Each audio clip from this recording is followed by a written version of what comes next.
Hello, I'm Bentendowhis, and welcome to a little impromptu video. It's a little Minecraft mod showcase thing. Yes, I know I'm falling in that crowd, but don't worry, this is just a single video over a mod which I've really been enjoying. This mod is called Mystcraft, and obviously based on the name, it is about the Myst series, and those games were my childhood, and so I've really loved this mod. So I'm going to go over some of the basic stuff you can do in this mod. Now, you see there's a lot of stuff here, and I'll go through those bit by bit. First off, I'm going to look at the crafting recipes, which I've conveniently put in these chests. First off, you'll need to make an ink mixer, which is a glass bottle, 5 stone, and 2 wood planks. You also want a bookbinder, 5 wood planks, 3 iron ingots. Something that's optional is a writing desk, which is 5 wood planks, a feather, and a glass bottle. And we'll get to some of the other stuff later, because what's a crystal? I don't know. We'll find out later. Next, book stand and lectern. These are where you'll put your books. I like the lectern more since it's more of what you'll see in Myst games. I'm not sure if there are book stands that are used in the Myst games. I've only played the first 3, because thank you, Ubisoft! Yay, I can't get the other games on Steam! Yeah! Anyway, also, here's an ink vial. A water bottle plus 2 ink sacs. That's really necessary to build a book. Finally, a notebook, which can be used to hold symbols. 3 leather and a V pattern. Finally, an unlinked linking book, which is a link panel and leather. Now we'll go over how to make a basic descriptive book. So first off, you'll need paper, leather, and an ink vial. So first off, you have an ink mixer. You put ink vial here, and it fills up the middle part with ink. Now I put a piece of paper in here. You get a link panel. Alright. And now, let's see. Go to the bookbinder. Put a link panel here. Hi, creeper. Use my linking books. There's a spider here too, I didn't even notice. And you put those in there, you get a basic descriptive book, which generates a random age. So, before I go any further, for those of you who don't know what the Myst games are about, let me give you a basic history of what it's about. An ancient civilization called the Dani found a way to write different ages, which are completely different worlds, basically, and link to them using descriptive books, and you use linking books to get back to your own world. And that's the basic history of what the ages and linking books are about. So, I would go into the synopsis of the games, but that's not really too pertinent here. There are some things that I will discuss about the games, so spoilers in advance for Riven. I think just Riven. I think that's the only big thing. Anyway, let's put this here for now. Age 51. Yes, I have gone through a lot of ages just to find things to show you guys. Anyway, when you have a linking panel, you combine it with leather, and you get an unlinked linking book. And that's what I have right here. But this doesn't do anything on its own. First, you have to activate it by right-clicking it, and when you use the linking book in an age, it brings you back to the exact same spot that you used it. Here's a tip. Never go into an age unless you have a linking book. You will be stuck there and you won't be able to escape. Unless something very special happens, and I'll explain what that is when we get there. Anyway, let's go to our new age that we created. Oh, there we go. Anyway, this age is just a floating island with a few caves. And that's it. That's all there is in this age. Unfortunately, you'll get a lot of ages that are completely pointless. Ah, there we go. Now, here's something I wanted to point out. I was actually going to show an example of this in a later world, but here it is right here. This is called a Starfisher. Now, here's where spoilers for the end of Riven come in. Riven is the second game in the Myst series. So let me explain. At the end of Riven, you don't really have a linking book out of Riven, so you have to go into the Starfisher. So when you break open the area that has a Starfisher in it, the world starts falling apart, and you jump in, and you make it back to your world, eventually somehow. So, better hope you rescued Catherine, and sealed again in the prison book, Otherwise, you get the bad ending. One of many bad endings. There are lots of alternate endings to Riven, which I like. Anyway, if you jump into the Starfisher, which is just space, you get teleported back to the original spawn point of the overworld. Even if you sleep in a bed or something, you still get teleported to the original spawn. I tried. Anyway, that's what a Starfisher does. Those are pretty rare to find, and you shouldn't rely on them. So you should always bring a linking book. Even if you are confident you can find a Starfisher, bring a linking book just in case. Because you'll be stuck in there. Also, something I wanted to show off. Achievements. There are separate Mystcraft achievements. So, one for making a descriptive book, one for crafting a linking book, and one for going to a dimension without linking a book. I could easily get all these. Anyway, finding a symbol and copying a symbol. I don't really know much about copying symbols too much. I'm not too sure what the writing desk does, but I'll show you anyway. H51. If you go to the writing desk, you can put your notebook here, which you could put symbols in when you find them. I'll explain that a bit later. Also, here are the Denis numbers. So if you ever want to learn them, here they are. Oh, these go up pretty high. And these go up pretty high. I don't exactly know what number that is. I can't remember. I don't remember the number system for Denis. I'll have to look it up. So, if you look through this, you can learn the numbers, which solves various puzzles in Riven. So there you go. Also, you can rename books. I'm not too sure what these other parts do. I think these were mostly for things in previous versions, so I'm not entirely sure what it does now. I couldn't find much about it when I looked it up. So, I don't know, maybe it's mostly for stuff that were in previous versions of Mystcraft. By the way, Mystcraft is currently in 1.6.4 version of Minecraft, so you may have to downgrade from 1.7.2 down to this. Anyway, that's a clever name, Floaty Fissure. Okay, because floating, no. Anyway, let me show you, why do I have this leather here? I'm just going to clear out my inventory a bit. There we go. Also, if you're in creative mode, there are separate tabs for Mystcraft and various things, so you can access every single page.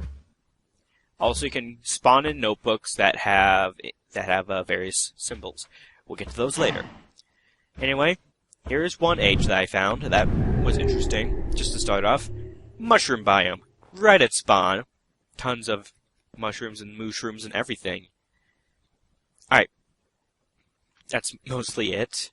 Every age often has monsters in the overworld, even if it's daytime, so you might want to bring weapons and armor and stuff. Also, I made these. These don't spawn in, but I made these just for convenience sake. Here is Overworld Nether. So, here's something interesting. The whole world is netherrack with lots and lots of quartz. Also, there's something else pretty close to spawn in this world I want to show off. Yeah, that guy's gold armor on. Cool. There's also an Enderman, and he's running around like at the speed of sound because it's raining.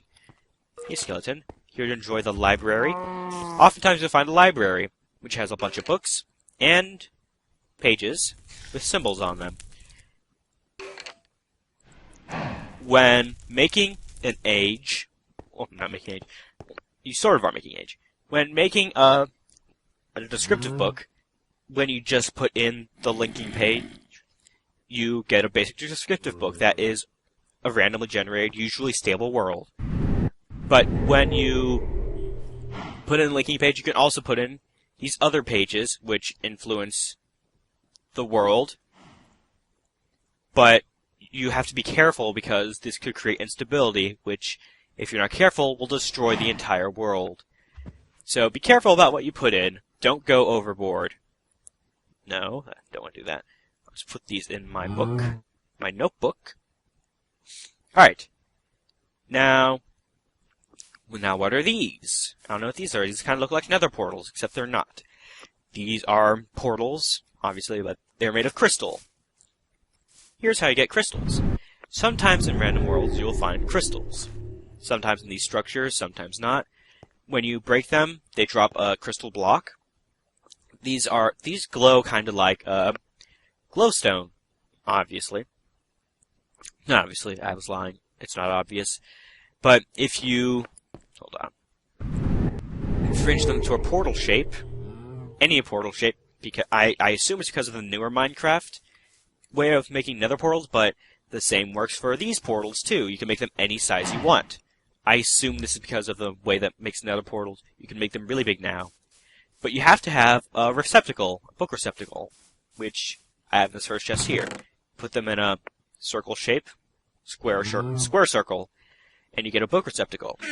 Just plop it on the side there, put a book in, it makes a portal with randomly generated colors. Anyway, I'd planned out so this age would be the first one with a Starfisher in it, but I luckily I managed to get a world that had a Starfisher in there as well. Also, there's snow. Lots of snow blocks. I think it's snow. In the same place that the crystals were. Same way that they were. Whatever. Anyway. You could tell this was not rehearsed well. You can make another portal on the other side.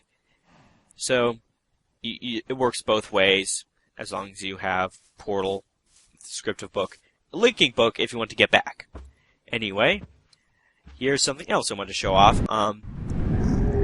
Let's see, this biome, this doesn't look like the nether. Why are there pigmen here? Well, extreme hills, and here's the hell biome.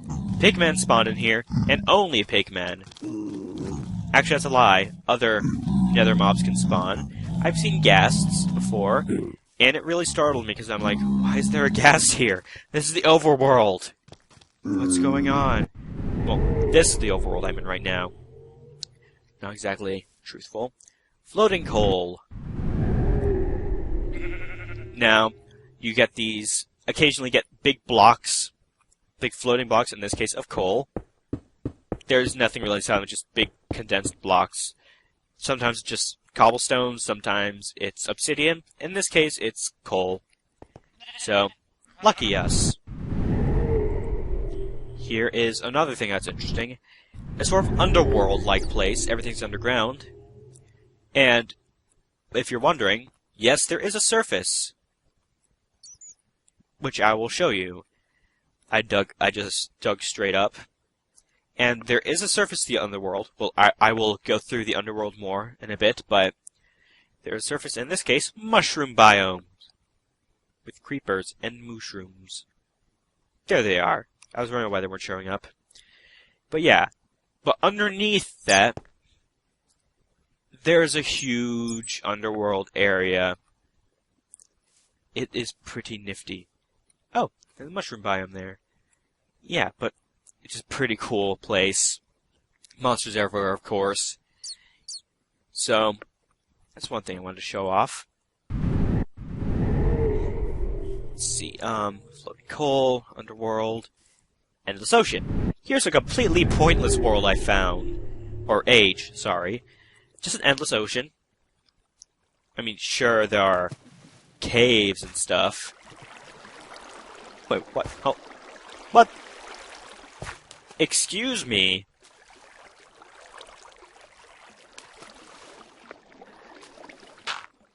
So this is an air pocket. Oh, I ruined it. I ruined the air pocket. Oh well. This is odd. I've never seen this before. How is this happening? Okay, never mind. Also, wherever you go, you spawn on a 5x5 square of stone. So don't worry about falling into an abyss. Endless ocean. And checkerboard. This is what happens when you get really tiny biomes. You get this checkerboard chessboard thing pattern. It's kind of nifty.